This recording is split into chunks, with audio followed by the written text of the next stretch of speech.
El presidente de Ucrania está hoy en España en un momento tras el inicio de la guerra contra Irán que no le favorece nada. Este conflicto no solo le ha sacado en parte de los puntos prioritarios de la agenda internacional, sino que le está debilitando enormemente frente a Rusia. Y Zelensky se quejó ayer en Londres de esto y hoy lo ha vuelto a hacer en España, así. Росія заробила на цій війні вже 10 мільярдів за перші 2 тижні бойових дій саме на цінах на енергоресурс. І всі зароблені гроші вона безумовно вкладає в зброю проти, як мінімум, проти нас. Тому Росії вигідна довга війна, а весь світ повинен робити все, щоб війни закінчувалися. Así que hoy nos detenemos para analizar el impacto de la guerra en Oriente Medio, en Rusia y en Ucrania. Y bueno, para analizarlo pues nos acompaña ya en el plato, como cada miércoles, Ana Bosch, nuestra compañera del área internacional. Muy buenas tardes, Ana. Hola, buenas tardes. Y la primera pregunta, siguiendo con lo que escuchábamos decir al presidente ucraniano, es si Ucrania es la gran perdedora colateral de esta guerra. Efectivamente, lo es por la razón que escuchábamos ahora del propio presidente ucraniano, porque Rusia tiene más dinero y, como explicaba él, al tener más dinero tiene más capacidad para seguir financiando la guerra contra Ucrania. También otro aspecto en el que queda afectada es que al estar el foco militar de los Estados Unidos en Irán, en el Golfo Pérsico, está llegando menos armamento a Ucrania, sobre todo menos misiles antiaéreos, porque incluso también los europeos dependen de armas estadounidenses en caso de que los europeos quieran sustituir a los Estados Unidos como proveedor de ayuda militar, con lo cual le está llegando menos y es una de las cosas de las que se ha quejado. Otra es que Ucrania se ha convertido, además de objetivo de Rusia, también en objetivo de guerra de Irán, porque está ayudando con su tecnología y con su conocimiento sobre los drones que ha ejercitado en la guerra de Ucrania. Entonces dice, en la medida en que está ayudando a los estados del Golfo y a Estados Unidos a combatir nuestros ataques aéreos, Ucrania es un objetivo potencial también para los bombardeos de Irán.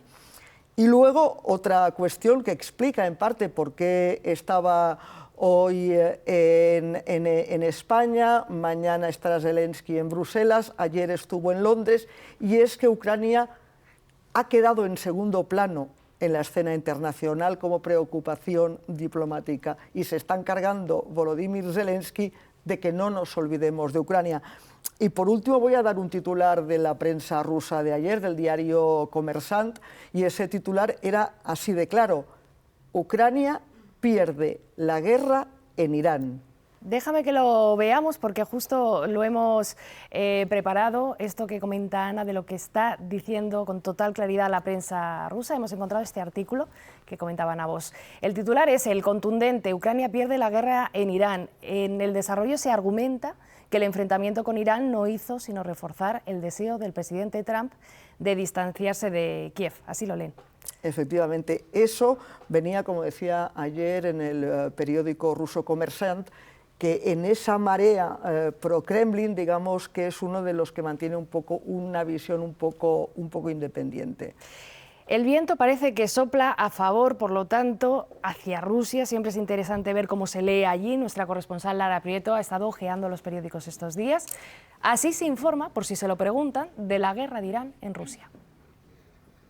Bueno, lo primero que hay que recordar es que los medios de comunicación críticos con el poder en Rusia ya no existen, han tenido que irse del país.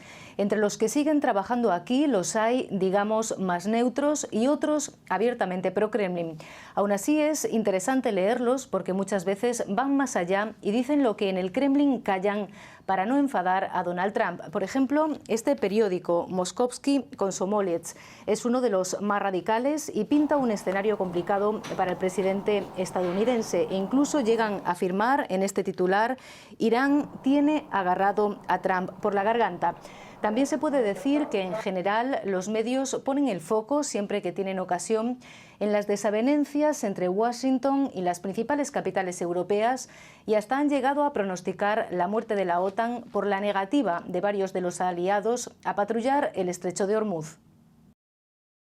Bueno, independientemente de la lectura en Rusia, hay motivos objetivos para pensar que este conflicto le está beneficiando, y el primero pasa por el petróleo y pasa por el comercio. Efectivamente, lo decía, con eso hemos arrancado esta parte, lo decía Zelensky esta mañana, este mediodía en la Moncloa. En los primeros 10 días, 10.000 millones de dólares más han entrado en las arcas del Estado ruso.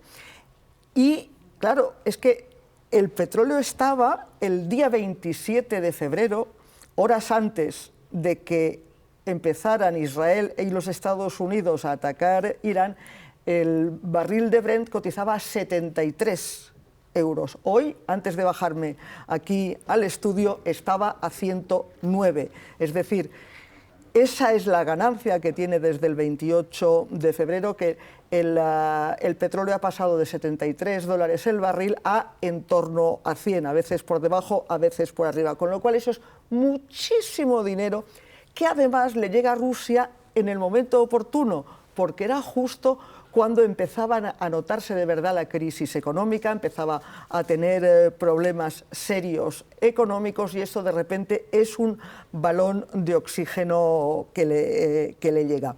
Y luego, añadido a esto, está que el presidente Trump unilateralmente ha decidido levantar las sanciones que todos impusimos todos los occidentales, Europa, los Estados Unidos, Canadá, impusimos por la invasión de Ucrania hace ya más de 4 años, y el presidente Trump unilateralmente ha decidido levantar esas sanciones. Vamos a escuchar, este era el momento en el que Donald Trump anunciaba la retirada de las sanciones a Rusia. Bueno, él decía a algunos países, pero era Rusia. We're also waiving certain oil-related sanctions to reduce prices. So we have sanctions on some countries. We're going to take those sanctions off till this straightens out.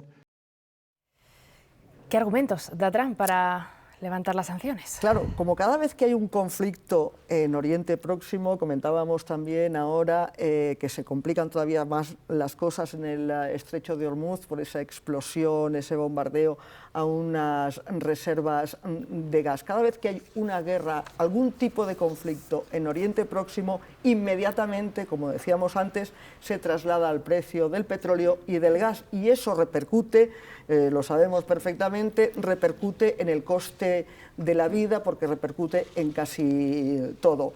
Y claro, eso es algo que Donald Trump políticamente no se puede permitir en los Estados Unidos. Ha hecho campaña diciendo que bajarían los precios al consumo y tiene elecciones legislativas en noviembre. Entonces, ¿qué dice Donald Trump? Voy a poner más petróleo en circulación. Y entonces lo que ha hecho es levantarle a Rusia las sanciones, dice él, que durante 30 días, para que pueda vender el petróleo que tiene ya embarcado en barcos y que iba a la India, por ejemplo, o a China, con lo cual acaba siendo más dinero para Rusia. Pero el argumento que él da es que eso es para controlar el precio del petróleo y que no siga subiendo.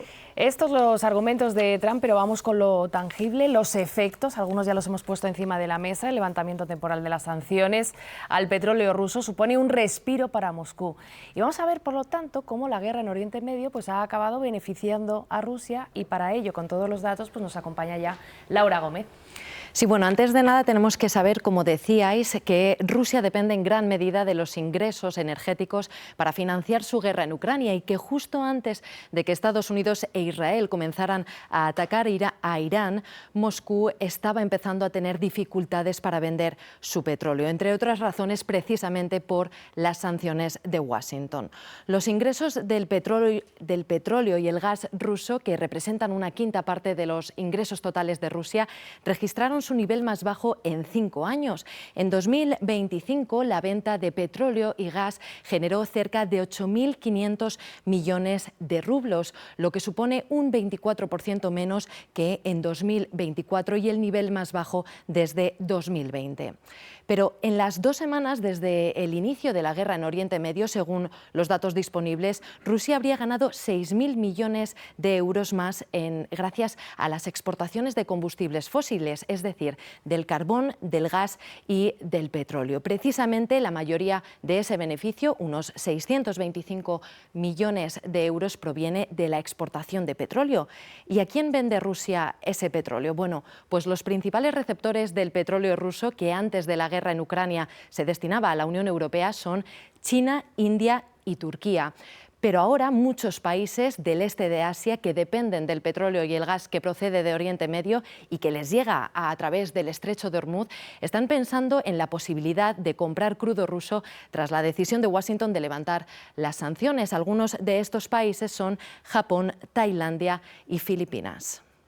Gracias, Laura. Pues yo creo que el tema del bolsillo y cómo le está beneficiando a Rusia lo hemos dejado claro, pero la otra gran consecuencia que tú apuntabas, Ana, al inicio es cómo se quita el foco de Rusia y de lo que Rusia está haciendo en Ucrania.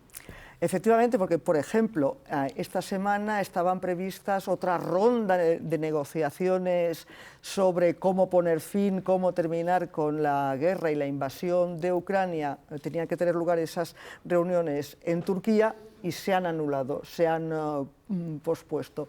Y como decía, así tenemos que entender esta nueva gira que está haciendo por capitales europeas el presidente ucraniano. Estas decisiones que benefician a Rusia son decisión de un hombre, de Donald Trump. Así que le hemos preguntado también a nuestra corresponsal en Moscú, ¿qué imagen tienen en Rusia de Trump? A nivel oficial, en el Kremlin, en el gobierno, siempre han tenido mucho tacto al referirse al presidente de Estados Unidos, incluso cuando éste ha atacado a aliados clave de Rusia, como Nicolás Maduro o los ayatolás en Irán. Sí que ha habido alguna crítica, duros comunicados y un aumento lógico de la desconfianza hacia Trump. Aún así, se nota que Moscú quiere mantener la buena relación entre Putin y el jefe de la Casa Blanca. ¿Y por qué? Porque lo que realmente les interesa es conseguir sus objetivos políticos y militares en Ucrania. Sobre ese levantamiento temporal del veto estadounidense al petróleo ruso ya embarcado, aquí los medios lo cuentan, pues como siempre, barriendo para casa y poniendo el foco en lo que gana Rusia. Y es indudable que Putin se ha marcado varios tantos, porque se ha abierto una brecha en las antes monolíticas sanciones occidentales contra este país y porque, de forma inesperada, están entrando ingresos extra en sus bastante tocadas arcas públicas. Eso les permitirá seguir alimentando su maquinaria bélica. Y hay otra ventaja no menor para el presidente ruso, que la guerra de Irán le está restando atención mediática, diplomática y también armamento a la de Ucrania.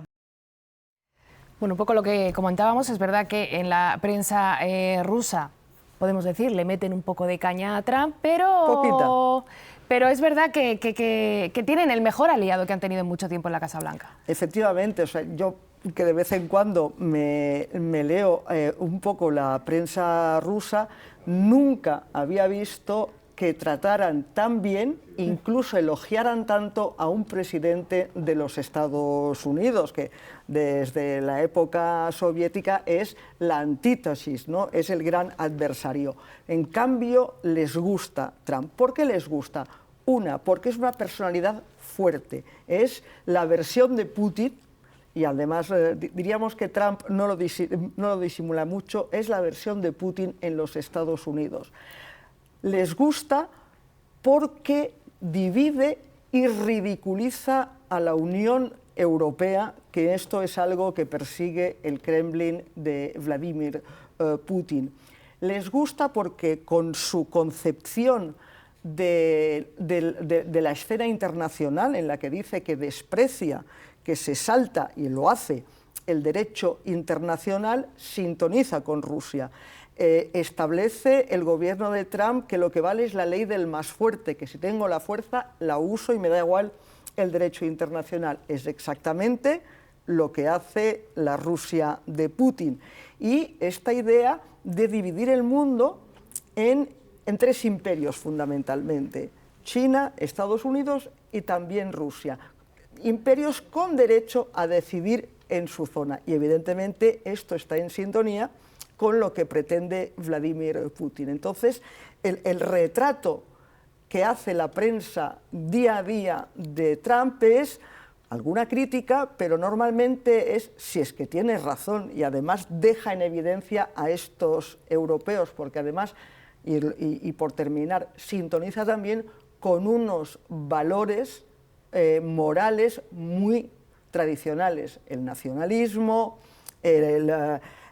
la crítica al feminismo, una sociedad de valores más tradicionales. En eso también sintonizan.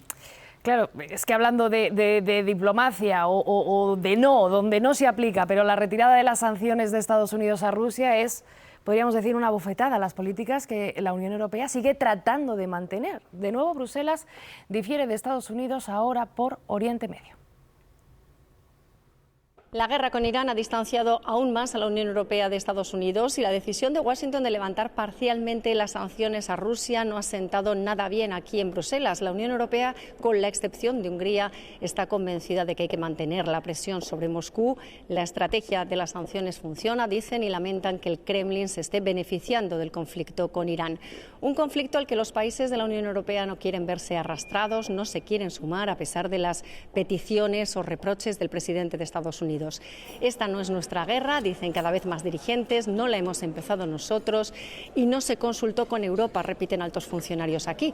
La jefa de la diplomacia europea lo dijo con claridad esta semana después de la reunión de ministros de Exteriores de los 27. Los países han descartado de momento ampliar el mandato de la misión Aspides, que opera en el Mar Rojo, y las grandes potencias europeas dicen que no es el momento de sumarse a una operación militar. Pero es cierto que ha habido en estas casi 3 semanas de guerra una evolución en la posición de algunos líderes europeos. Recordemos el primer comunicado que firmaron Alemania, Francia y Reino Unido al día siguiente de empezar el conflicto. Se mostraban dispuestos a colaborar con Estados Unidos y los aliados en el Golfo para defender, dijeron, sus intereses. Mañana se reúnen aquí los 27, habrá un amplio debate sobre la situación en Irán y en Oriente Medio. La Unión Europea va a defender la diplomacia y hará un llamamiento a la desescalada, según señalan fuentes europeas. No sé si podríamos hablar de la Unión Europea como otra víctima colateral. Sí, digamos que en este mundo donde se impone la fuerza y la lógica de los imperios, hay una gran víctima, una gran perdedora colateral, que es Ucrania, y también en cierta manera la Unión Europea, porque no nos libramos de las consecuencias negativas económicas, y diplomáticamente, como decía ahora la corresponsal Mariana Gancedo, además nos aleja más y pone más tensión en la relación con Washington. Pues eso ha sido lo que hemos analizado hoy, o estos efectos colaterales que no entran tanto en el foco, pero que nos afectan como europeos y afectan sobre todo, como estamos viendo, a Ucrania en su guerra con Rusia. Gracias, Ana, un miércoles más.